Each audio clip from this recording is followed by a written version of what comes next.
Hey, this is Polly Mertens. Welcome to my channel. I want to tell you some stories about my life and just help you see some things I hope inside of my journey that are possible for you inside of your journey. So I can't say it's always been perfect or straight or like I knew all the things. Like, oh yeah, totally prescribed. If you're anything like me, you grew up in Western society is like, okay, the prescribed high school, college, get a job, get a house, make as much money as you can, you know, kids. Well, let's just say it hasn't exactly gone that way. Some of that did. So the go to high school, so I would say, I was following the prescribed method. High school, get the good grades, go to college. I was not disillusioned by college, but I was having more fun than I was like working in college. It was joy. I'm a joy junkie. I was like, get the homework done and let's go have some fun, right? So that's how college went for me. And get out into the working world, and then it just like shrinks down, right? So you have all these other freedoms, I would say, with summers off and all these different schedules with uh, when you're growing up, and then you get into the working world, working class, right? And so you're striving for that paycheck. And I came out of college in some lean times. And so the first job was just the best that I could get. That wasn't great. I had a raging eating disorder at the time. Raging eating disorder. So, I'd have this stressful job. I would come home, and all the way home, I was just, it was a nasty eating disorder. I won't go too much into that. So it was like this routine, this hamster wheel I felt like I was on over and over. And that went on for years and years. And living in Silicon Valley and San Francisco Bay Area, kind of striving up that ladder, like little incremental, jumps in pay and job and satisfaction, and hyper competitive. It was a very, kind of leaner times, if you will. But then Silicon Valley started to grow and the whole .com thing started to come about, and this is pre 2000, year 2000, and I had some friends, and it seemed like everyone around me was, to drive up this career ladder or be more successful inside of Silicon Valley, it was about getting more education, master's degrees, specializations, and I was like, so I knew all these people getting MBAs, and I was like, maybe I need to get this MBA thing. So I had a business degree undergrad. So I started looking into that. I was like, okay, well, to get the next ladder on the career rung, maybe get more money, it was get a business degree. So I was like, well, I started applying to a school in the Bay Area, San Francisco Bay Area, and actually got in. And at the time, I was all actually in a small mastermind group. And I can't remember quite where this group came from. It's funny. It's like, who were these people? But they were up to stuff, and somehow I must have started getting into a little bit of personal transformation. Not fully, but a little bit. And I remember being in this group, and just what I noticed about my life that wasn't working, or what it felt like was, I had this little apartment, I had a job, that was actually satisfying. I was making decent money, had a boyfriend, take that, 2 weeks vacation a year, having some fun, partying on the weekends, spending all my money. I was like, oh, this lifestyle, the more you make, the more you spend kind of lifestyle. And I just was like seeing what it felt like for me in the Bay Area was there were so many people. There was just so much traffic and so many people. It was like I waited in line at the grocery store, like really waited in line at the grocery store. I waited to make a left turn. I waited at the ATM. I waited at the bank. It was like traffic, waiting. Like I just kept finding myself going, like I was just like anxious to get into my life and get further into my life, or get, out doing things in my life. And it was like all this waiting moments. And I was like, you know what, there's got to be more to this. I can't take how much of my life is spent waiting. So it's either job or waiting. Little bits of fun, waiting, work. It was like, this is it? Like, is this what everybody's doing? No. No. And I think I had read the 4 Hour Work Week at this time, which is by Tim Ferriss, and it's a book there's a section in it, there's great sections in it. There was a section in it, I think he called them mini retirements. Mini retirements. And he described how, you know, typical Western US, especially US, is you work 65 or whatever. You work until you're 65. And then you retire, and then you play, and then you have all this money saved up because you've like put in your 401k, and you've saved and invested, and you've done all these things right, and you've climbed the career ladder, and you've made all this money, and did everything right along the way. Oh, and then at 65, go play.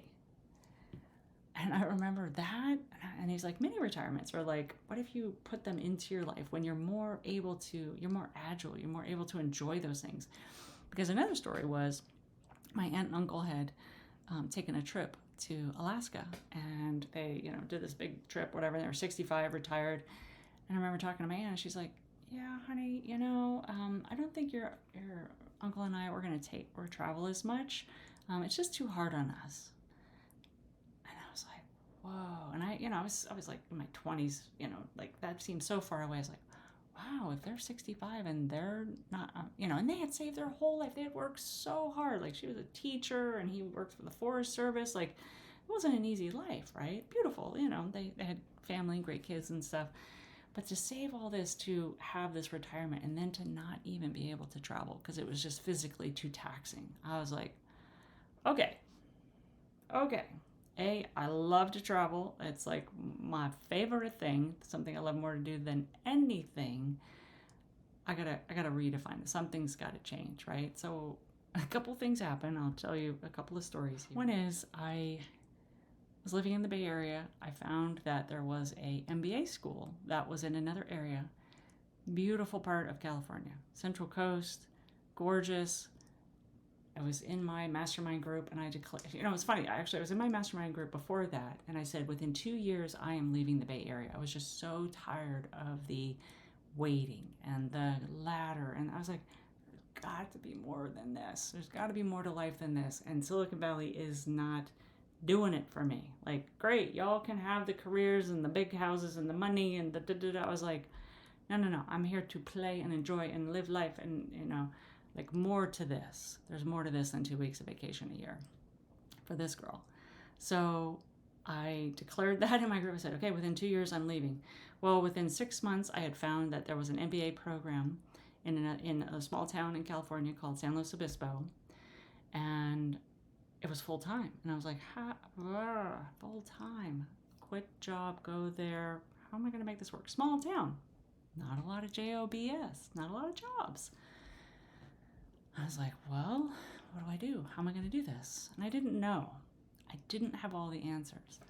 But I said, I got to a point in my life, this daily life with all this waiting and just like looking around and going, this guy, nah, this job, nah, this amount of fun, nah, spending all this money just to live there, just, to have this so-called lifestyle. I was like, okay, I got to do it all differently.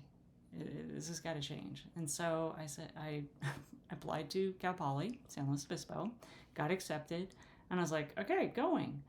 Well, I actually decided, okay, well, in between starting Cal Poly, so I quit my job a couple weeks early. I think I took 3 weeks off. Yeah, it was like the longest vacation I'd ever taken.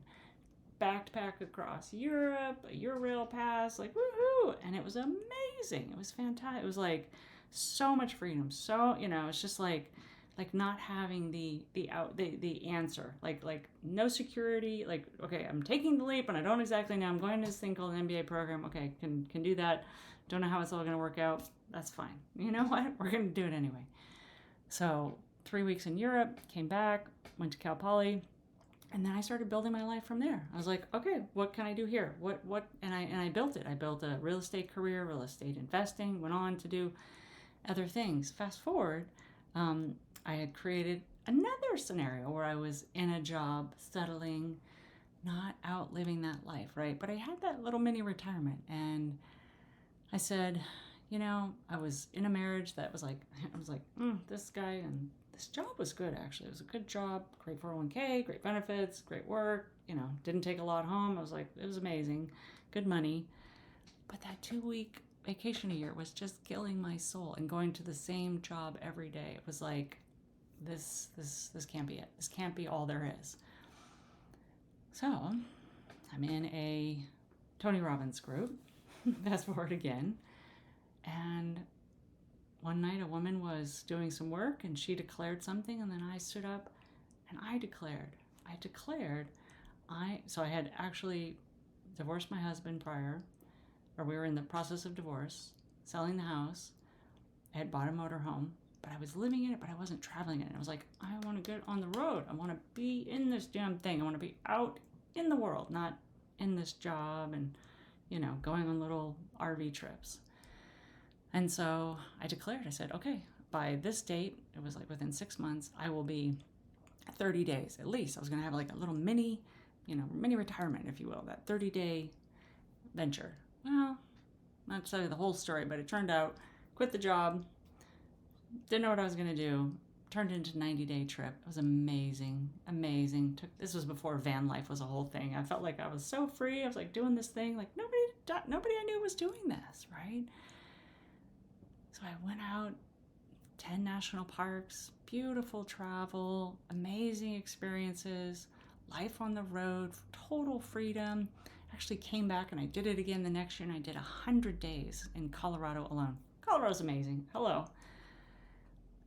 100 days there, and I didn't know what I was going to do. And some parts of it I was making some money along the way and saving and doing remote work and just making it work, right? Making it work.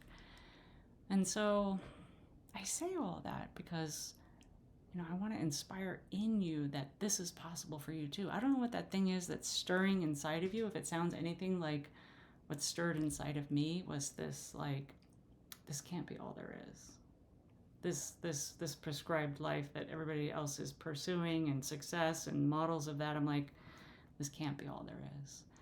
I know I'm here to travel the world, experience beautiful cultures, meet more people, and have rich experiences, have a life that is to die for, It's not segmented and regulated by somebody else. That's like, oh, you go here and you do this and you get 2 weeks off and then you come back and then you do this for us, and you just run around in this hamster wheel or in this maze. And I was like, I'm not doing it. And I continue to recreate and redefine my life and reinvent myself. And the journey of going into coaching and working on myself and discovering new avenues and creating programs and supporting other people on their journeys and just continuing to grow my capacity. Life is unrecognizable for what it was for me when I was in Silicon Valley. I had no idea this journey that I would be on. I had no idea. But was it worth it? You bet. Continues to be worth it.